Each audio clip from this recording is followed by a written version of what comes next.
Trauma Intervention Program Northwest is thrilled to recognize and honor Deputy Brandon Smith with Multnomah County Sheriff's Office for our 2024 Good Samaritan Award. We thought this was a perfect opportunity to call out his ability to be compassionate, to listen, and to spend time with people when they're grieving.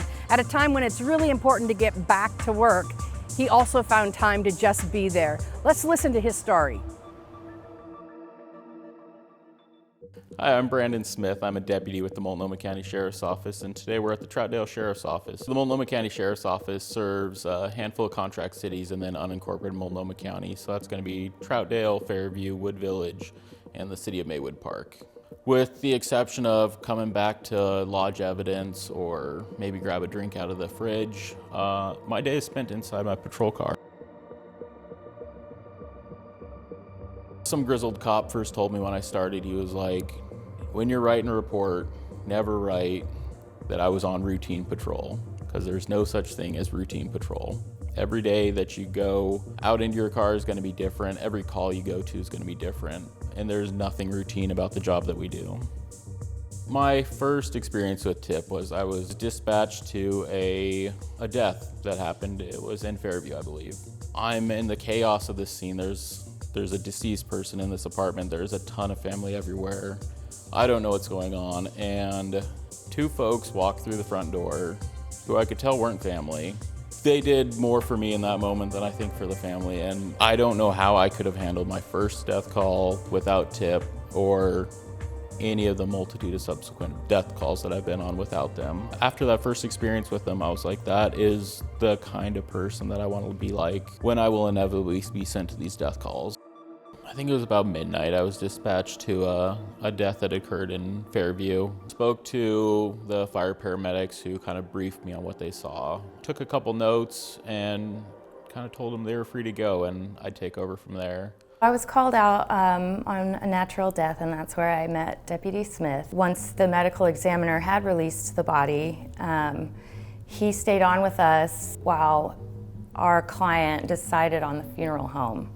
She was a little overwhelmed with that choice, and Deputy Smith waited with us while that decision was being made. I then talked to the new widow, Eileen, and I sat down and just chatted with her a little bit. At night, after they'd had dinner, she would stay downstairs and watch her shows, and he would go upstairs and watch his shows, and that he always needed a nightly snack.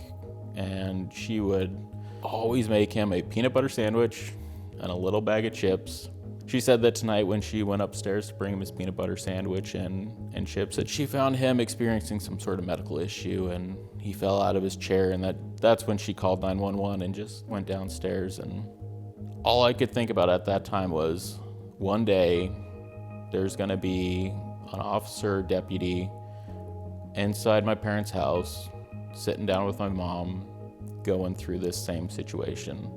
How would I want that officer or deputy to treat my parents when they're going through that? When he was making his departure, it really felt like he was making sure that our client was ready for that part of the process, was ready for law enforcement to depart. Without saying it, it wasn't, it wasn't direct or anything. It was very natural. And I just really appreciated the calm, sincere, and patient demeanor.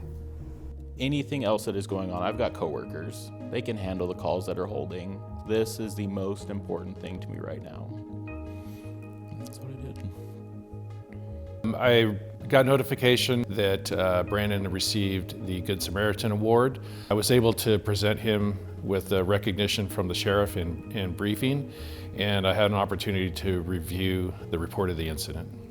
Really, Brandon, a great job as far as taking his time with the wife of the decedent in providing an extra level of care. Brandon, he's very sympathetic, empathetic, great to work with. He's positive in interactions with his peers and the community, and really exemplifies the values of the agency. When it comes to someone dying, no one knows how to handle that.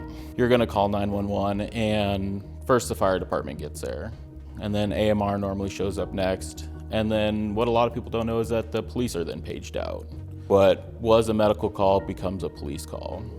And for these people who just had someone die in their home, they now have to deal with 1 or 2 or more police officers just coming right into their house. We don't knock on the door and ask for an invitation to come in. We are there because we are dispatched to this location and we have to do a death investigation. It involves me taking pictures and kind of going through people's stuff, and it's a very invasive thing on something where this person may have passed away just 10 minutes prior. What can be the hardest part is when the medical examiner's office releases the body to the family, and then that's my news to share to them, and I have to say, hey, this is now kind of all on you. Your loved one who's passed away upstairs in your house, you need to take care of that now. And that's where, when I say it's yours now, but I'm gonna hang out until we get this all sorted and you feel more comfortable in me leaving here, it pays dividends, I think, in the end. Well, I first told my wife that I was nominated for this award, and she thought it was a joke because she thinks of me as a very tough person, and to get an award for my emotional intelligence she thought was hilarious. It is a huge honor to be nominated for this award. Just to know that the work that I do on a daily basis and stuff that I don't think anyone notices is noticed, and it's noticed by a lot of people. I have immeasurable gratitude for the volunteers that nominated me and everyone involved.